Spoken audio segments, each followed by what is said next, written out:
Hi everyone, this is Pastor Bev, and I decided to do something a little bit different for our podcast today. So, once when I was at a clergy retreat, Bishop Bard, who is the bishop of the Michigan Conference, the United Methodist Church, he read an excerpt from this book and I'm going to read you a different excerpt. But the book is called The Good News from North Haven, A Year in the Life of a Small Town by Michael L. Linvall. Like this. There we go. And just a little background that the main character is a pastor in this small town in northern Minnesota. Bishop Bard is from a small town in northern Minnesota. But for Thanksgiving, this is the Thanksgiving writing for that book. And it's called Rapture. Now, for those of you who may not know what the rapture is, that's supposed to be the second coming of Christ, when the trumpet will sound and everybody's going to be, and there will be folks left behind. So here you go. Pardon me. This is Rapture by Michael L. Linvall. Thanksgiving is simply too late in the year, perched on the brink of December, breathing down the back of Christmas. It's too late to be a proper harvest festival unless you're a rice farmer in Louisiana or a Florida orange grower. We come to church in late November and sing, "All is safely gathered in ere the winter storms begin." Well, it was all safely gathered in at least 6 weeks ago, and the first winter storms generally roll out of the Dakotas in early November, and they usually share that with us. Last year, in fact, the winter storms began ere all was safely gathered in when it hailed and snowed the third week of September. About half the folks in this church are from farm families, and last year they had to look hard for what they might give thanks for on the fourth Thursday in November. Some folks said they didn't come to church on that Sunday before Thanksgiving because they were too tired or feeling a bit peaked. But in truth, they didn't come because they were angry. Angry at the worry, the endless work, angry at the hail and the snow, angry at being broke, and deep, deep down, angry at God. But they don't believe that it's all right to be angry with God, even for a moment. So on Thanksgiving Sunday, they decide to feel poorly, which avoids an uncomfortable meeting with the author of Providence until their anger passes. Hazel Hofer was one such person. Hazel was newly widowed the day of the September snow when Anton went out to shovel a path to the barn and had a heart attack. He was only 67 and had big plans. He had done well in the recent hard years and had bought out 2 flat-broke neighboring farmers. Just the summer before, he had put up 3 new Butler storage units for all the field corn he expected to harvest. He was always getting ready to add a few acres, lease a bigger combine, or drain the wet spot that never yielded what it should. I'm sorry. Excuse me. He was a good farmer and usually a lucky one. Anton's master plan was to sell out to some agribusiness and move to Florida when he was 70. The day after he died, I went to see Hazel. There was a rush of tears. Then she dried her eyes, looked squarely at me, and said, "He always had a plan for everything." She hiccuped a little laugh and added, "But not for this." She shed more tears and asked me whether I thought she should still go to Florida or stay on the farm. I told her not to decide anything important for a few months. As I climbed into my car, I saw looming through the salt-smeared windshield Anton's 3 shiny new Butler storage units.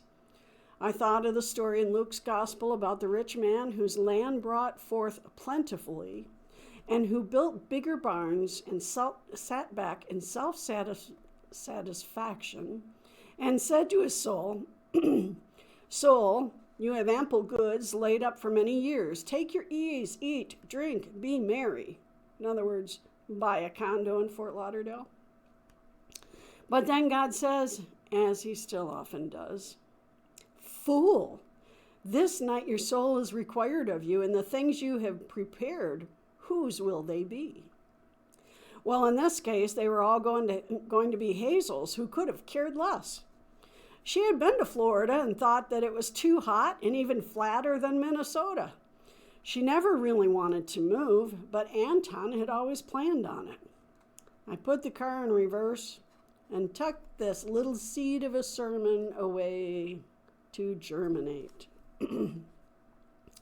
Well, it was the week before Thanksgiving Sunday that I went looking for that seed. Precisely how this story of a prosperous farmer snatched preemptively from his prosperity might grow into a Thanksgiving sermon in a lean year in southwestern Minnesota was a mystery to me. On Thursday, Arlene, our volunteer church secretary, put Luke chapter 12, 15 through 24 on the mimeograph stencil.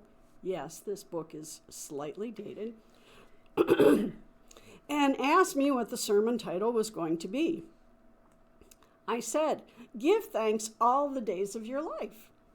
That would certainly cover anything, I might say. The sermon never got written, much less preached. Thursday night, I was struck down with the flu, the shakes, headache, sore throat, and then every preacher's dread plague, laryngitis. By Friday noon, I could only croak monosyllables, like, "Vix." It was as though divine wisdom had foreknowledge, even before I had the knowledge, of what I was going to say on Sunday and decided to strike me dumb. There was only one thing to do, unfortunately, and that was to call on the only spare preacher in a radius of 50 miles who would climb into a pulpit on such short notice, the Reverend Mr. Lex Ardent. He is a retired clergyman who spent his working days as an evangelist on what was left of the old sawdust trail, the tent meeting preaching circuit that is the ancestor of television ministry. His church is called the Apostolic Church of the Divine Christ in God, which broke off from a splinter group of a sect whose name includes all the same words, somehow arranged in a different sequence. I knew Lex through the local clergy association. He moved here when he retired 6 years ago to live with his son, Reg. Lex's theology had been strongly influenced by the woollier and more wild-eyed of the Old Testament prophets and their thunderings against idolatry, corruption, and all sins of the flesh. From this point in the Bible, Lex's religious thinking did a graceless leap over the Gospels and landed squarely in the book of Revelation. It was well known in town that Lex only preaches one sermon. He had gotten away with this for over 45-year career in itinerant evangelism because he had been forever moving from one tent meeting to the next. If the sawdust trail happened to bring him back to the same town again, Lex believed that a person who had been saved by his sermon the first time through would not need to be present the second time around. But if someone did return, the sermon must not have worked the first time, and he could well stand to hear it again. Lex's lone sermon was about the rapture, that esoteric doctrine beloved by those of an apocalyptic spirit. This doctrine says that at the second coming of Christ, all true and faithful followers, liberally numbered at 144,000, will be plucked live and whole from wherever they happen to be at that unexpected moment and whisked into the kingdom. I love that term, plucked live and whole. They're like they're chickens. On the rear of his rusty Buick LeSabre, Lex had a bumper sticker that says, "In case of rapture, driver will disappear." That bumper sticker is the core of Lex's theology and pretty much the whole point of his sermon. In the sermon, Lex paints a dozen verbal pictures of places gathered together in various places, from which one of them, always, only one, would suddenly and without warning disappear. People are waiting in line at the supermarket, and all of a sudden the checkout girl is gone. The rapture. Kids sitting in school and, without a hint of what is to come, a 7th grader in the second row vanishes. The rapture. Folks shopping at Sears, and suddenly the guy standing in the auto parts line is simply gone, leaving behind him the 2 brand new snow tires he'll no longer be needing. The rapture. Then in darker tones, sharpened over the years to a sinister edge, Lex would describe a church service. Worshippers gathered on a Sunday morning, and only one of them is raptured, actually hinting that the one may not have been the preacher. In this school of preaching, Lex is a master. He launches his sermons slowly and quietly, and then climbs gradually into sermonic frenzy. It is, of course, designed to scare the bejabbers out of his listeners, most of whom on brief self-evaluation count themselves among those left behind, as Lex names them. Now that he was off the sawdust trail and on the substitute preacher circuit, Lex had developed a knack for adapting the sermon to any and every occasion. If it's a Christmas sermon, he brings his listeners back down by ending with something like, "It was to save us from being left behind that God sent Jesus to be born." If it's an Easter sermon, he says, "It was to save us from being left behind that God raised Christ from the dead." When Lex preached his sermon to Second Presbyterian on Thanksgiving Sunday, I was there, being too ill and mute to preach myself, but not sick enough to stay home in bed. Frankly, I was a bit curious as to how in the world Lex would work his sermon around Thanksgiving. I underestimated him. He found, of course, the text I had already chosen from Luke very much to his liking. Good choice of scripture, Dave. Good choice. The day found Lex in fine form. As he preached, he wandered away from the pulpit, waved his hands around, and pointed theatrically in the direction of the ceiling. He has no need for notes after all these years. Lex worked slowly into his great crescendo, jabbing at the heavens with both index fingers, painting pictures of lukewarm Sunday-only Christians with disappointed looks on their faces as they watched the few and the true swept up in the rapture. All of this was a great novelty to the politely attentive congregation of Presbyterians, who rarely let themselves get swept up in anything, much less such rhetoric. After 25 minutes of this, Lex ended his sermon by slicing the air with his fingers, closing his eyes, and fairly shouting, thank God, in this season of Thanksgiving. Thank God that it is not too late for anyone in this room." When he sat down, he looked exhausted. This was work for a younger man. Sweat was pouring down his temples. He pulled out a handkerchief and mopped his brow. Then he closed his eyes, threw his head back, and stretched his legs out in front of him. Lex had told me he liked the sermon to be the last thing in the service except for a closing hymn. He fairly struggled to his feet to sing it, pushing himself up from the big mahogany preacher's chair. His eyes were still half closed, as though he had not yet descended from his hermeneutical high. Lex had picked the hymn, "Come, Lord, and Tarry Not." We'd never sung it before, so most of the sound was coming from the direction of the choir. Come, Lord, and tarry not. Bring the longed-for day. Oh, why these years of waiting here, these ages of delay? Our choir, 8 ladies and 1 gentleman, recesses out of the church during the closing hymn. We have no center aisle, and if they were to go out via one of the 2 side aisles, they'd find themselves going out the front doors and into 20-degree weather. So they leave the choir loft, which is up front on the left, march across the back of the chancel behind the communion table, and out the right rear door into the Westminster room, and head straight for the coffee pot. This is a direct but narrow path with one hazard: a wooden heating grate in the floor directly behind the big oak communion table. The grate measures 2.5 feet square. It is made of pine and is just set in the hole in the floor that opens to the heating duct below. Sorry, I know what's coming, and I'm already starting to giggle.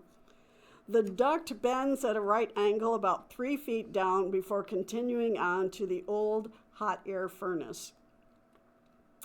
Emma Bowers, a soprano, is new to the choir.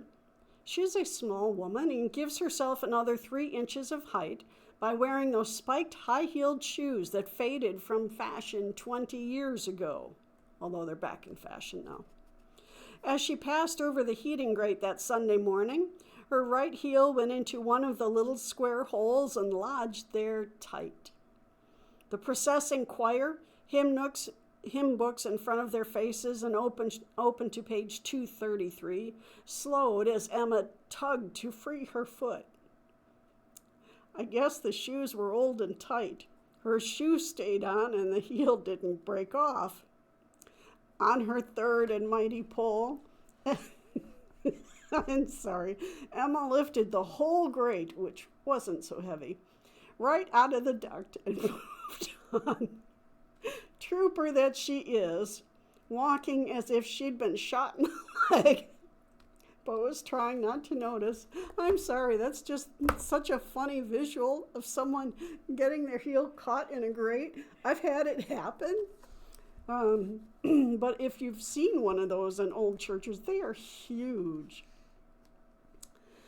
Right behind her was Elsie Johnson, Alvina's younger sister by 10 years, who, to put it kindly, does not have a keen awareness of her immediate environment. She can see all right, she just never seems to notice things. I turned to see if Lex had noticed Emma plowing along, determined to make it to the rear door as if nothing at all had happened. He looked over to watch just as Elsie Johnson stepped to where the grate wasn't. She gave a little squealing whoop and just disappeared from sight behind the communion table.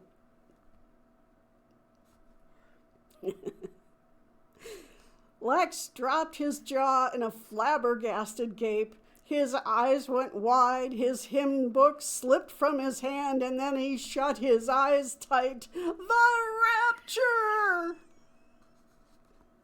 Still in the grip of his sermonic euphoria, he saw before his very eyes the scene he had been putting in words for 45 years. Elsie had been taken, and he was left behind. This state of flabbergasted misapprehension lasted for perhaps 4 seconds. I am sure it was the longest 4 seconds in Lex's life. Then his look shifted from horror to befuddlement to immense relief. He closed his eyes and mouthed what was surely a prayer of earnest thanksgiving that the apocalypse was delayed. Elsie hadn't even fallen over, but rather stepped square into the duct and went down the 3 feet to where it turns horizontal. There wasn't a scratch on her, and to this day, I'm not sure that she's clear as to just what happened. A dozen people ran to her rescue. They fished her out and dusted her off. After things quieted down, I stood up and croaked, "She's okay," and then whispered a hoarse benediction. I went home exhausted, ate a whole bag of potato chips, and went to bed. About 8 o'clock that evening, I woke feeling much better. The worst of the flu aches were past, and my mental picture of those 4 seconds in Lex's life were becoming a great joy to me. I remembered my reason for choosing those words from Luke in the first place. Anton Hofer, who had put up 3 new Butler bins one day and was gone the next. I saw Elsie vanishing with a whoop and thought of all the dear hearts who have vanished just as suddenly from my sight. My grandparents, some older uncles, and a friend from seminary. I took a shower and put on my bathrobe and looked at myself in the mirror. I imagined myself vanishing into the floor with a whoop and said to my soul, Soul, you haven't got a thing in any storehouse, no bank account, you don't even own the house you live in. You have no silo to put silage in, but here you are, graying and getting lumpy. You might never have been. You have no right to have been, but here you are. I went in to kiss our 6-year-old Christopher goodnight. He was only half asleep and pulled me down beside him with little arms and big love. I crawled into his bed as he fell into child's sleep. I could hear his breathing, his mouth open, and feel his heart beating, his chest pulled tight against my side. He might not have been, but he is. And lying there, all fell into place. The early snow and the last crops, my flu and the near disaster in church that morning. All of this is as nothing when set next to the gratuitous gift of life here and now. This is indeed the day the Lord has made. Let us rejoice and be glad in it. My friends, this concludes our month of November podcast. Because of the Thanksgiving holiday, we will not be having a podcast next week, but catch us in December as we start the season of Advent, which is the season of waiting for Christ. And I don't know if the rapture is going to happen then or not, but what I do know is that God is good all the time. Have a happy and blessed Thanksgiving, and know that I'm thankful for each one of you.